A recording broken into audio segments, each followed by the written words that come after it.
first in the series of Access Live webinars in association with the Event Production Show.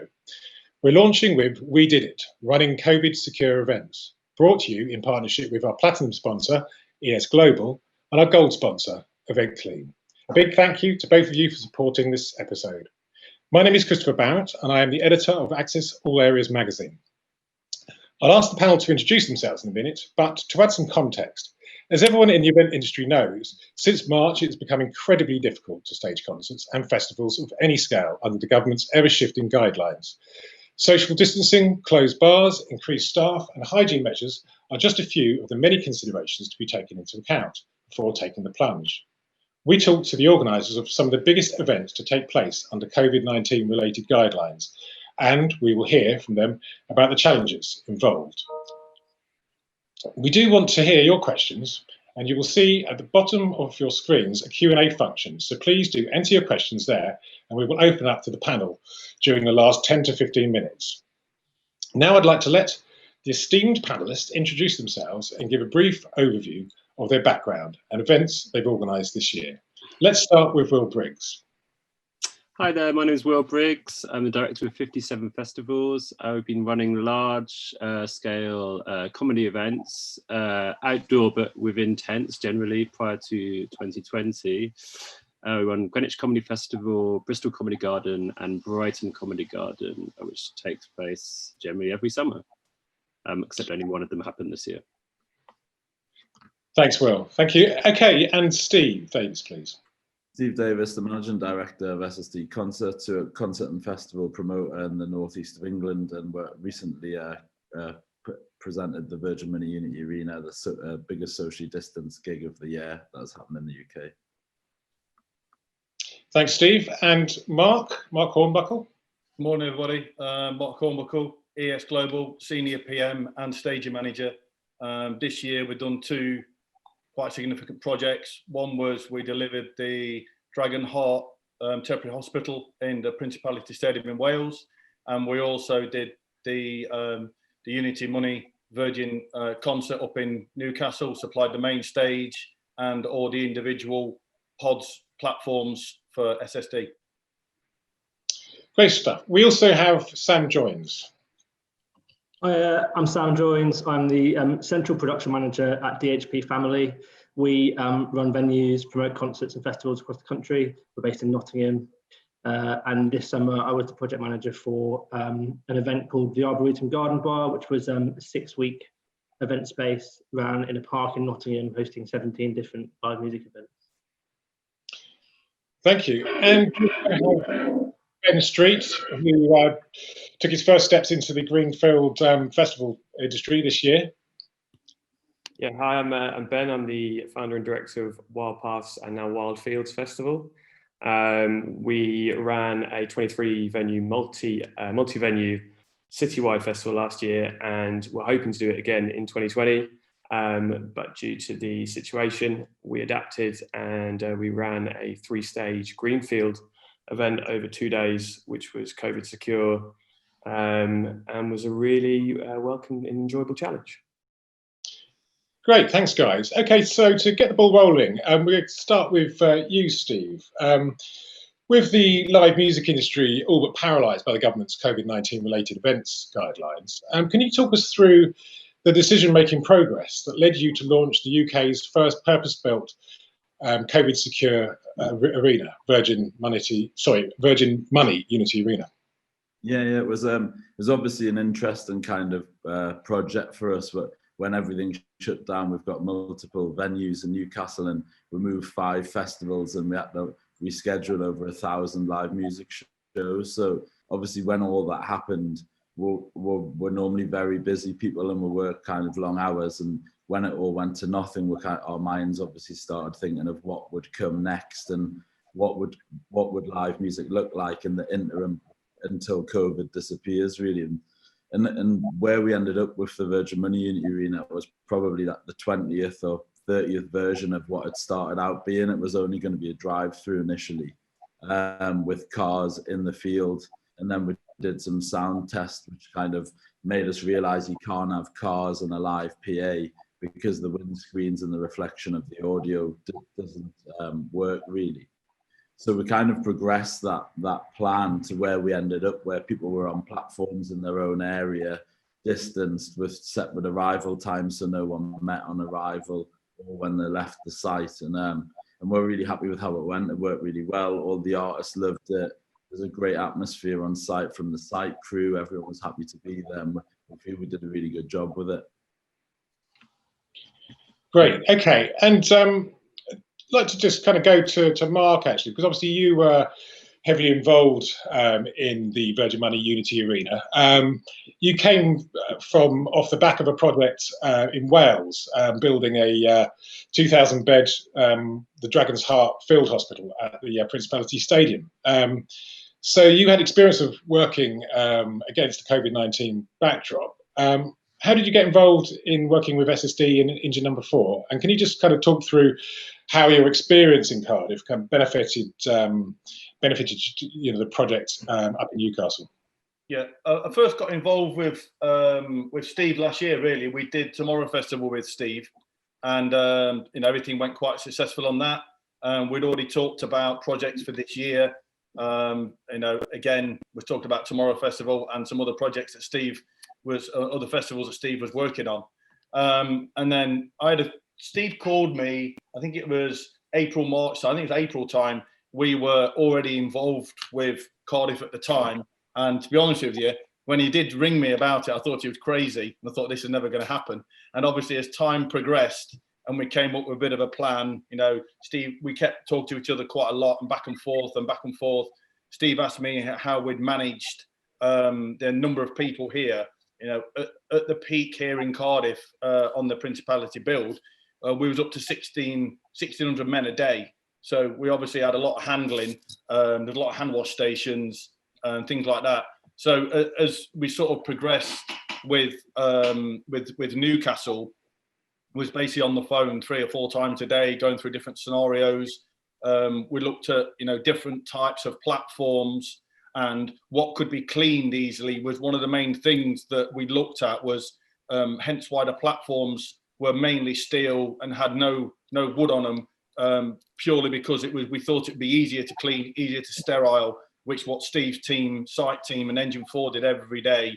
Every time there was every time they had a changeover, everything was cleaned down and disinfected. And obviously doing that on the steel was far easier than trying to do it on any other surfaces. So that's really then what guided going down the line of doing the platforms like we did. Steve came up with the idea as well of raising them, so it gives the audience experience at the back a little more headspace to look over. So we set the 2 heights. Obviously the ones at the front were a ped barrier arrangement, which was on the grass. The next section that sat behind that was 200 mil high. And then the next section behind that was 500 mil high. So it was almost like a very, very low tiered system. To be fair, I was a bit skeptical, but when actually we built the first ones and we started from the back first to try it, the view was amazing. As you can see from the photos, some of the photos that some of the guys have got in the background on the screens, that is almost right at the back and you've still got an amazing view. So that worked really, really well. Looking at the stage, we did sort of bat around the stage initially. We were looking at a smaller stage, but then as time went on, we thought, we might as well put a bigger stage in to give you a far better impact for the public. Obviously, with the screens on the sides as well, it just basically filled the end of the venue, which a combination of a few of us all decided it was actually quite a good look, rather than just having a smaller stage looking quite squat. And I think it worked in the end, because the focus then was actually onto the stage. Everybody, was mainly looking in all that direction all the time, because it was, the lights and everything else worked amazing. Okay, great stuff. Thanks, Mark. I just wanted to go to Will, actually, and obviously you co-founded the Greenwich Comedy Festival back, I think it was 2009. So you had 10 years or so of working on that under normal circumstances. It must have been the most challenging event yet, I imagine, Will. What were the kind of overarching things that you did differently, and how difficult was it? I mean, the biggest change for us was doing it totally outdoors. Usually we're covered, everyone's very close together, which obviously is not possible in these times. But yeah, social distancing, we've managed to keep us, I mean, compared to music festivals and, you know, yeah, big music festivals, our capacity would be, you know, titchy compared to those ones. But so we were lucky to be able to keep our same capacity and then kind of, you know, do it outdoors, which has been done in comedy with relative levels of success and some failures over the years. So I was kind of confident that it could work, and we were lucky enough that our venue, you know, is well suited that as a natural tier on the lawns where it goes back up. So on paper it could work, and yeah, I think you know, it was a total unknown as to whether it would be good for acts and audience, but it was successful in the end. Yeah, I mean, very scary throughout. I wouldn't jump at the chance to go into a new thing in a pandemic again, but I'm glad that we did. Great. Well, we'll come back to that in a minute, but just want to sort of bring in Ben. If obviously, what's really interesting about your work this year, Ben, is that you obviously went from creating a multi-venue urban event up in Norwich to taking the plunge and doing an outdoor event for the first time. It was just interesting to see someone launch a festival for the first time with COVID-19 in the background. So can you just talk me through your motivation and you know, what the kind of key things were that allowed you to go ahead and do it? Yeah. From the outset, it definitely seemed like a crazy scheme, but I think it is a stubbornness to, you know, Wild Pass was in its first year, and it had relative success, and Norwich and Norfolk generally have a really strong music community that really got behind it. So, you know, we'd already got to a point where we'd booked a full festival covering 20 venues this time for Wild Pass 2020, and then had to postpone, and that was quite a painful decision, but it was actually quite opportunistic. And I don't think the rest of the team that I work with were fully aware of it until it was about a week and a half down the line, because I, you know, the same way that Steve was discussing, there was a lot that had to be sort of trialed, a lot that had to be blueprinted in my head to see if it could be a reality. We ended up getting an invitation from our partners on the event, a group called Summertime Social, who had blueprinted 8 weeks or 8 weekends of events at the Norfolk Showground. Norfolk Showground's a great purpose-built outdoor venue. So it's got toilets, permanent toilets. It's got you know, a lot of infrastructure already in place for events. So that was already like, you know, this already sort of struck a chord with me and made me realize that, yeah, maybe this has some legs to this idea. And then they started to advertise the first event, so I could see it was really happening. And we sort of discussed what sort of infrastructure was going to be brought in. We had a large 10 by 8 meter stage, lighting rig, delay, audio. And so I could see, wow, this is, you know, it was new to me being a greenfield event, but I've been involved with events for long enough. I could see that, you know, this was a great concept. Then it was like looking at the socially distanced aspect, because we're really lucky in Norfolk, and this is probably why we've been able to do this to a degree. We haven't suffered the effects of the pandemic in the same way that other, especially northern cities, have. We're actually got one of the lowest R rates, and because of that, not only has the council been more lenient, but they've been more receptive. We provided risk assessments, obviously, and we provided sort of handbooks on our event and artist safety packs. But once that had been satiated, they were very supportive. And then it was just, which I actually found quite fun, looking at how we were going to do the pods, how we were going to work out this socially distanced aspect. Similar to in Steve's example, we had Norfolk Showground as a 150-acre huge space. So, you know, then it was just a case of like, we know we can do this. We actually limited the capacity to around about 2,000, I think, in total, if every pod had been filled with 6 people. Which is, you know, minute compared to, they have Sundown Festival there and other big large scale events. And we didn't do the same metal sort of pod system. We just had it sort of roped off with bunting. We brought in sort of fairy lighting, and we thought quite a lot about the visual aspects of it. But yeah, things like hand sanitizing stations and regulated queuing throughout. We actually also used an EPOS sort of ordering system where some of the pods could simply order, and we'd have our staff run drinks over to them.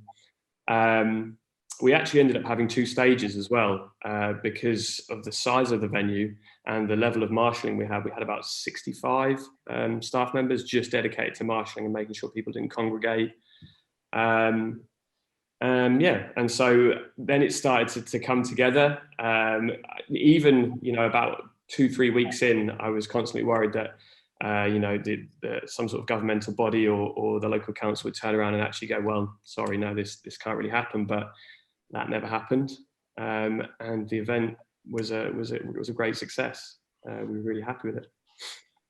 Great stuff. Congratulations. Sam, obviously at DHP, you know, your company runs venues, and you know, you're used to putting on, you know, festivals of considerably bigger scale. But you know, I think it was 6 weeks. You managed to put shows on back to back up in Nottingham Arboretum at the bandstand there, culminating with 2 nights of Frank Turner. What was your main motivation for putting the series of events together? I understand that a lot of DHP gave, you know, the opportunity for a lot of DHP staff to get out and get their hands dirty again and get you know, to get out of their bedrooms and get some work done, which must have been hugely uplifting for them and financially rewarding. But can you just talk me through the thinking behind kind of getting the event together and sort of ultimately, you know, how pleased you were at the end? Yeah, sure. So the main motivation really was just to put some shows on. You know, it's what we do day in, day out, and it was a real struggle through April and May, not being able to put anything on at all and have everything closed. So you know, the main focus really was just to put some shows on, to get people back to work. So we were looking at a number of different opportunities for outdoor spaces. We're looking at putting indoor gigs on, you know, exploring lots of different areas for how we could get shows on. Obviously, there's a huge public appetite for live music. So we looked at 2 or 3 different sites in Nottingham. The goalposts were changed through different restriction changes as the guidance from the government changed. So eventually we landed on the Arboretum as a site. The reason for it being over an extended period, the 6 weeks, was, you know, just the numbers stack up really. We needed to aim to break even from the 6 weeks. So having a site set up for an extended period enabled us to do that. So yeah, we ended up opening our site. It took a long time to get it over the line. There was lots of discussion with local residents, with the council. So in the end, we ended up opening about a month later than originally planned, the middle of August. Yeah, we ran 6 weeks. We did actually launch a festival during that period. We ran a homegrown festival on the bank holiday, August bank holiday weekend, which was a 1-day festival focused on local artists, which was great because one of the reasons we wanted to put this event on was to support the local music scene, give musicians the opportunity to play some shows, to earn some income. So, you know, that festival gave us the confidence then to push on into the Frank Turner shows at the end of the run. So we finished on 2 nights of sold out Frank Turner shows. I think the unique thing about our site is that we didn't actually have any kind of pods or restrictions or allocated tickets for customers on site. It was a free flow site. Anyone on site could go where they wanted, which I think was a real kind of release for a lot of our customers. A lot of people said it was kind of the closest they would get to going to a festival this year. So, you know, that had a really, really positive response from the public. And we found it was a really great event to work on. Everyone was so positive about being there. So yeah, a great success in the end. Okay, and was it commercially viable, really? I mean, obviously, you know, the challenges, you've got reduced capacity, you still got to put the production on, the artists still need to get paid, there's a lot of costs involved. And I know, a lot of people have said that, when you've got a fixed venue particularly, it's just not a profitable exercise. But for most people that are putting these events on, it's more than just about money. But I don't want to dig into the exact finances of it really, but could you just give me an idea of, whether it was, financially viable and you'd be able to do something like this again? Well, I mean, I think the priority really wasn't really to make a profit for this. It was to keep people employed, give as many people in the industry work as possible, to give artists, musicians a place to perform. I think with the capacity restrictions, it's extremely difficult to make anywhere near the amount of money we would usually aim to be making.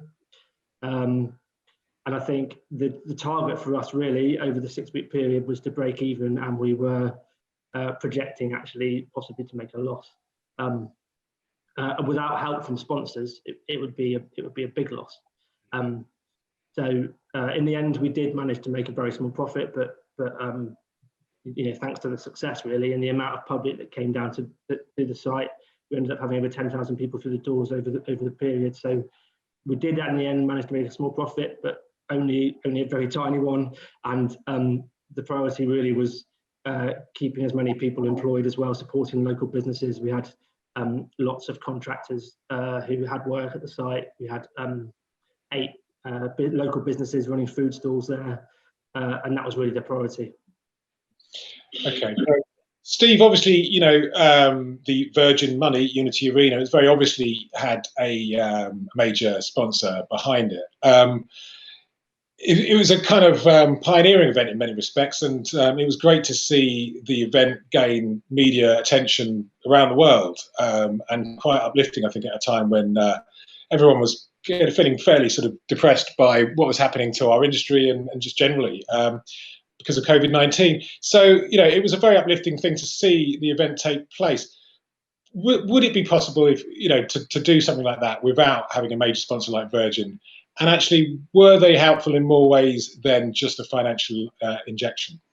Yeah, I think we've struck up a brilliant relationship with them, which was great from the off. And they obviously took a big risk on a kind of deck that we sent round the agencies to pitch for artists that then ended up in the lap of the sponsorship team at Virgin. And they, from the minute go, they fully were into it. They loved the idea. They've obviously got their Virgin Money Emerging Stars program, which is investing in new talent as well. So it worked well with those guys, and some of them played the event. But it was more sort of the support throughout. We kept in touch with them about lineups and the way the site looked and the stage looked and the brand. And so all of those things almost helped as much as the investment, which obviously would be needed. But it certainly helps make it more viable, but it was more the support and working with them. And we don't think it's the last time we'll work with them. We've struck a great relationship, which is the most positive for us as a company. I think about the whole event. There's new relationships all over because of the circumstance of the event and how it came about.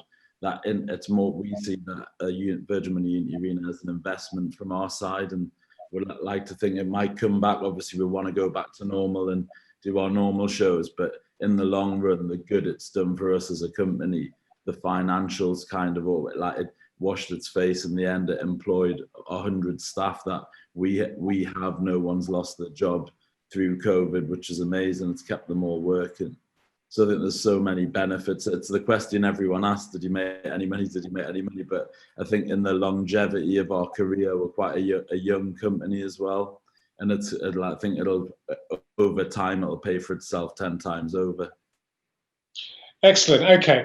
And Will, I mean, I was lucky enough to attend the comedy festival, and it was great to sit in a field laughing with 1,000 other people. So the event was really uplifting and worked very smoothly. I understand that you managed to kind of make it work financially pretty much in the same way as the festival would be normally, because you had the same capacity audience there. Is that right? No, I think our infrastructure and staffing costs were obviously significantly higher. The production cost was a lot. I mean, everything went up this year for sure. It did. you know, with regards to profit, not as profitable as normal is, which I'm sure is the case throughout the whole panel and everyone who did an event this year. But we managed to make some money, which was good. But again, it just felt kind of important to do something. And we were lucky enough that the festival was late September, so we had time to, when it was originally going to be scheduled in normal times, it would have been in late September. So we were lucky enough with that event to have time to prep and, you know, make alternative arrangements and get it off the ground. And yeah, I think a big thing for us was like, are people going to feel safe at it? And like, I was very relieved to see when we were originally planning it, I wasn't sure if anything else on this scale was going ahead. And it was a big relief to see the Virgin Money Unity Arena going up, because that's okay, these things are happening and we're not being insane here trying to get this thing off the ground. So I think that gave us like a big confidence boost. It's like, yeah, we can get away with this. And also that, yeah, the next step was, you know, we're an established event. I don't know if we'd been able to do that as a brand new event with minimal time to sell the event. But yeah, we put it on sale on day one and it was like, okay, we're gonna be fine. Unless we're shut down by the government, which was our main fear throughout, and especially the week we started was when the 10 p.m. curfew was brought in. And I thought there was going to be another,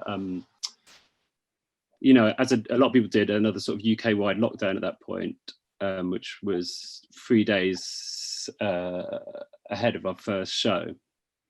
But luckily, as it transpired, all our shows were scheduled to come down by 9:30 anyway, so kind of escaped that. Okay. Ben was talking about this earlier on, but I just wanted to touch on council involvement, how vital it was. You obviously had a pre-existing relationship with the council, but how much time was spent working with the council? And if you were sort of giving advice to, I guess, someone that was going to copy Ben maybe and do something for the first time next year, what are the best ways of approaching the council? Or what do you need to kind of to do with them in terms of paperwork and kind of systems? I mean, yeah, how intense is this sort of relationship to make it work?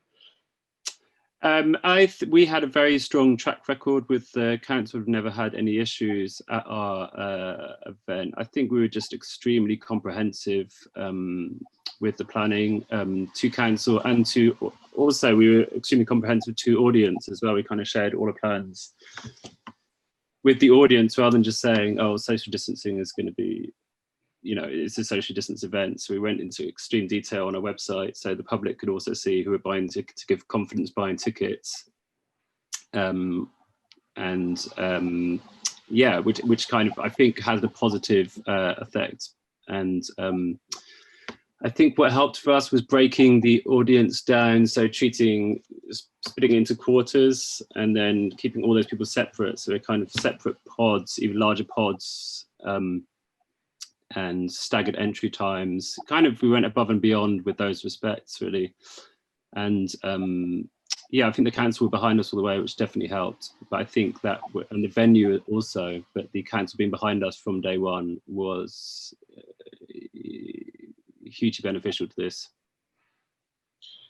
Okay, great stuff. Thank you. I wanted to, we're running out of time before we get to the kind of Q&A, but from the audience Q&A, but I did want to ask you this, a few of you this, we just go to Steve. In terms of your learnings from, you know, I think you had 50,000 people in there, 33 events, big shows with artists like, you know, Van Morrison, the Libertines, Supergrass, etc., comedians. You know, it was a really major series of events in terms of the coverage you got and the statement it sent out about, you know, how well the event industry can kind of cope with even under incredible guidelines. So, just sort of briefly, could you give me an idea of what learnings you took away from it in terms of, if you do come back and do this next year, what would be different, and what things did you use in terms of systems or technology that proved to be really, really, you know, priceless? Yeah. The main thing for us, I think, was time with the whole thing on this one, which like the major, which obviously was against us, and we had to go because the weather was against us as the longer it dragged out for us announcing and launching the event. And we'll know next time, obviously we've got a longer lead in if we were to do this again. So it was working around the clock was the biggest issue, and the kind of, and making not mistakes as such, but making decisions because time was against us. Whereas I think we would have had more time to go out and plan and look at and kind of purchasing the COVID secure things and all the hand washing facilities and everything that we needed. Like, time was against us, so we had to kind of find things and buy them rather than have time to shop around and get best deals, really.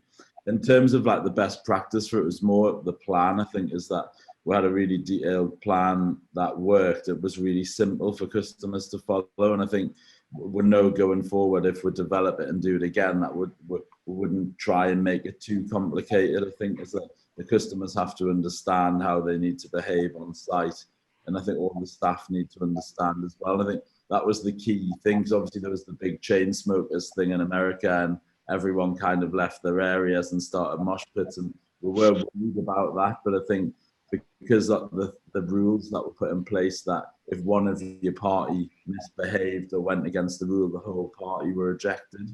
So that kind of stopped any kind of hassle from that, because that was the biggest fear throughout that Libertines gig. Was it going to turn into a massive mosh pit after the second song? And it would have been quite hard to control if it did. So I think it's all about the planning, and I think the biggest learning we were working with Engine Number 4, who were incredible throughout, and always are probably industry leaders really from an event production side, and we learned loads from them about just planning and to make our staff better. We all learned a lot from them. But yeah, I think other than that, everything else just happened naturally, and it was quite an easy process actually. Excellent. Okay, just one last quick question before we go to the audience. So if this is going to go to Will actually again, but if you can try and make the answer fairly brief so we can give the audience some opportunity to ask some questions. There's the whole issue of insurance. Obviously, there's been open letters sent to DCMS and government calling for government-backed event insurance, just to try and obviously enable the festival industry to have some chance of working next year and so event organisers can prepare. Well, with the event that you staged, the Greenwich Comedy Festival, obviously you didn't have a tent covering, so you had the concern about weather, but also you had this sort of constantly changing government guidelines. Mm-hmm. So what did you do in terms of insurance, if you don't mind me asking? You obviously had quite a few considerations there. Just sort of briefly, how did you cope with that situation? Well, we had, insurance for everything except, a government-wide coronavirus shutdown, which is actually the most likely, outcome to happen. So we kind of I think it came from confidence and the council's confidence that we will be okay, and did it with, ultimately praying that we didn't get shut down rather than having insurance. I think with regards to suppliers, we had kind of handshake agreements to roll things over to next year in the worst case scenario and recoup what costs we could everywhere. And yeah, just kind of hoping that we'd be okay, which, again, it's not an ideal place to be working from with so many unknowns anyway. So I do hope that, going forwards, there would be insurance options for any kind of government shutdown or coronavirus related nationwide shutdowns that stop you from operating. Okay, thank you. I don't know how likely that is to be. I would say unlikely.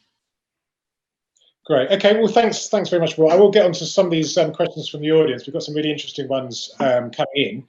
We'll put this one to Sam, actually. How did you promote your event, and how much consideration was there to kind of winning over public confidence? Because clearly lots of people are feeling differently about how they approach the sort of constant threat of COVID-19. But how did you approach that, sort of overcoming the fear factor in your marketing and promotion for the event? Yeah, like Will said, I think the key here was to really give people a sense of security as much as possible and reassure them that we were doing a lot to make people feel safe on site, to make sure people were safe on site. That we shared a lot more information than we usually would about safety and what we were doing on site to keep people safe. And I think also with our event, because it was over an extended period, there was quite a lot of word of mouth actually, and a lot of positive feedback on socials from customers, which then kind of rippled through the public in the area. So a lot of the kind of promotion with regard to how the site worked and how safe people felt on site came from other people who'd already been, and through word of mouth and through social media, people sharing their experiences and kind of saying that they felt safe and that it was a great event. I think that kind of really helped us with both repeat customers coming back again and also new customers who were maybe a bit more wary about going out. So that really helped. But I think, yeah, the main thing we did really was share much more than we usually would about health and safety, especially through social media in the lead up to the events. Okay, thanks, Sam.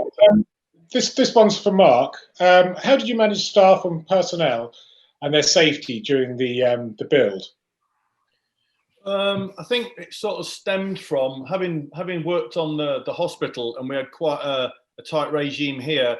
Everybody went through a hand wash station, everybody had the temperature checked, and we pretty much rolled that out exactly the same as what we did here. We just rolled the same out in Newcastle. What also helped in Newcastle is that the minute Steve got ownership of the site, we took a conscious decision to go in really early. Now, you wouldn't normally do it because in the normal season you'd want the stage out. It'd be already out on other weekends. We actually built the stage and all the platforms 2 weeks earlier than Steve required them. So by the time it came to the branding, we were done. We were off site. So we actually kept the build to a minimal amount of people. I think at one point on site during the build, we were only down to, I think, a maximum of 12 people. And we just took the build a lot slower than we would normally take it. And that's basically how we did it. The guys building the pods stayed out front, and the guys building the stage just stuck to the stage. And that's how we worked it. And it worked really well. And even when we did the out, we did exactly the same. We let Steve's guys, production guys went in, they stripped production out, cleaned everything. Everything was cleaned. And then we went in and we were saying we were the last ones on site. Obviously, normal circumstances, normal summer, you couldn't do that because you'd be wanting to get the equipment out. But it just worked better that way. Sort of segregation, really. Okay, great. And another really good question, which was one I did want to ask. So we'll go to Steve, actually. In terms of, obviously, across all of these events, you have to have digital ticketing, bars are closed, you have to have, drinks delivered to people's pods or chairs. It's the digital side of things, like it is in all of our lives at the moment, has kind of changed completely. It's come to the forefront much more than it was anyway.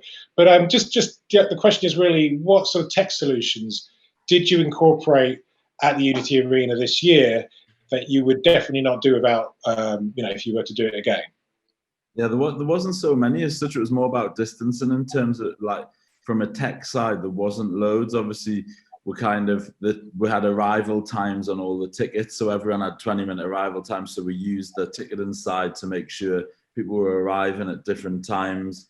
But most of the other things were kind of more hand washing facilities, bigger queuing spaces, kind of less tech heavy. Really, it was a lot more common sense, and it was not difficult to implement. Actually, it was. I'm surprised more things haven't popped up like it, because it didn't really remake the wheel. We kind of kept people apart in sixes in a massive field with a stage at the other end of it. And the council were really helpful, and they let people go to the bars in the end, so they were just queued at a distance. Initially, we were going to use an app, but we thought that it would be too difficult to service 2,500 people through an app, the amount of staff we would have needed. So we ended up letting people go to the bar, but we did have people going up and down the aisles selling a selection of drinks for people who didn't feel comfortable going. So, but from a tech side, I think, other than the ticketing, it wasn't tech heavy at all, and it was all very much common sense decisions. Okay, and this one for Ben. There's a lot of guidance out there to in order to stage events in a COVID secure manner. What kind of guidance did you use, and what did you find most useful during the process? So I think, like echoing what Steve said, a lot of it is common sense, and when you really start to dig down, like any event, you start to unpick every possible scenario, everything that could go on. We sort of primarily looked at the pod side, because the main arena, we had two main areas, the second stage area and the main stage area. And knowing that the main stage area would be more busy, similar to what Sam was saying, actually, the free flow element, even though it had to be marshaled and people couldn't congregate, and was actually something in terms of feedback that we were really, really glad they could do. They could move. They weren't just stuck in their pods to a degree. But yeah, we started by looking at working out how the pod system would work, just keeping people separated while they're watching music. And then we thought about the hygiene next. So we sort of did it in order, and the hygiene then threw up its own questions, its own issues. Hand sanitizer stations positioned throughout the festival site. We were lucky to have permanent toilets, but obviously those toilets needed to be deep cleaned and sanitized regularly. So we had 3 toilet units that were shut sporadically, so that we could then clean those ones, and the other 2 would stay open so they could be used. We had 1 toilet designated to the artists as well, a backstage toilet, which is a permanent block. I think artist experience was a big thing for us at Wild Fields Festival. Just making sure that they felt really secure as well, coming from the artist area. They were escorted across, and then the backstage area, there was still socially distanced areas that were clearly demarcated. And then we moved on from hygiene and sanitizing to the queuing aspect. In a similar way, we didn't use loads of tech, but Skiddle and their rapid scan and box office facilities made it really easy not to use wristbands or have any contact around that area, and also gave us track and trace capability as well, which was great. And we did implement, for the first 3 or 4 rows, a app-based ordering system, which we then actually sort of expanded the second day of the festival because it was so popular. But as Steve said, across such a large event, it was quite difficult to staff. And actually, some people preferred to be able to go to the bar. So I like being able to give the option of both. So we just sort of broke it down step by step and ran that scenario ourselves. It was quite unprecedented, so there wasn't many places you could go to find out how to run a socially distanced event. So we found the best way was to blueprint it. Other things like within the main arena, where the people were in their pods, there was different directions which they could exit and enter from. Then we also had a big, large sort of runway down the middle, where our security and our marshals could sort of move back and forward easily. And there was a flow of traffic there as well. And the way that the staff entered and the artist entered and the attendees entered at all different points. We were lucky with that purpose-built showground arena that we could utilize all of these different entrance points. So there was no cross-pollination in terms of artists feeling like, I'm walking in with the staff, or I'm walking in with the attendees. I think it was trying to get as close as you can to that festival experience, and that's why it was so important to have more than one stage and an eating street, a food area, or with sort of local vendors involved, while still using your common sense and thinking, well, these are the impacts, this is how the virus works, as far as I'm aware. So what sort of regulations and what considerations we have to put into place. I think if you sit down and you've done events and you know how they work normally, you can start to unpick each area where you're going to need to address that and where you're going to need to bring in some sort of regulatory measure. Thanks very much. We've literally got about 1 or 2 minutes left, so it's a kind of key question, actually. Really not so much about the running, but just about the audience reaction. Obviously, fans are used to kind of getting close together and singing along together, and the atmosphere's electric, and they get their phones out and take photos, and it's a really, lovely coming together of humanity in a sense, at a good gig or festival. So the question really is to all of you, but I don't have time to get all your answers. So we'll just go to Steve, because essentially it was the biggest event. Can you just sort of talk through what the atmosphere was like briefly? I presume it was were people just pleased to get out there? Were there any plus sides, or was it a slightly muted atmosphere compared to your average concert experience, Steve? It was new and it was different, but it was the Sam Fender opening 2 nights were probably the greatest 2 atmospheres of any show that I've ever been part of, I think. And we've done a lot of big sellout festivals and massive shows, but the reaction of people being at a show when it's been taken away from them for 6 months was insane. Like, everyone was going mad, and even the closing night, obviously we got closed down early because there was a local lockdown with 3 nights to go. And Chase and Status got really involved with, like, saying this is your last party before lockdown. Like, everyone go wild. It was mad, the atmosphere. So I don't think you can ever lose that artist relationship with the crowd. So it doesn't really matter how are you there, as long as you're there. It doesn't matter the format, as long as the artist's on the stage and the crowd's in front of them. I don't think your reaction changes. It doesn't matter if you love that artist, you go mad no matter where you stood or sat or how it's done, as long as it's live. I think that's the key. And because it was full production, you got that the crowd got that hit of the PA and the real feel. It felt like being at a normal gig, like really, other than people bumping into you and mosh pits, etc. It worked really well. Every artist walked off stage and said they wanted to do it again. Every night the artist went, that was unbelievable. But I think obviously their feelings are heightened because they've had the jobs taken off them. Yeah, absolutely. Well, it was a pioneering and very uplifting event to see. I think everyone in the industry feels that way. And congratulations to all of you for pressing ahead and setting a great example, not only to show the government that our industry can stage events safely, but also to fans generally and to the industry in general as well. So well done all of you, and thank you very much indeed for taking part in this panel. Thank you all for watching. We hope you gained some valuable insight and knowledge from today's chat. Again, thank you to the panelists, and not least our sponsors, ES Global and Event Clean.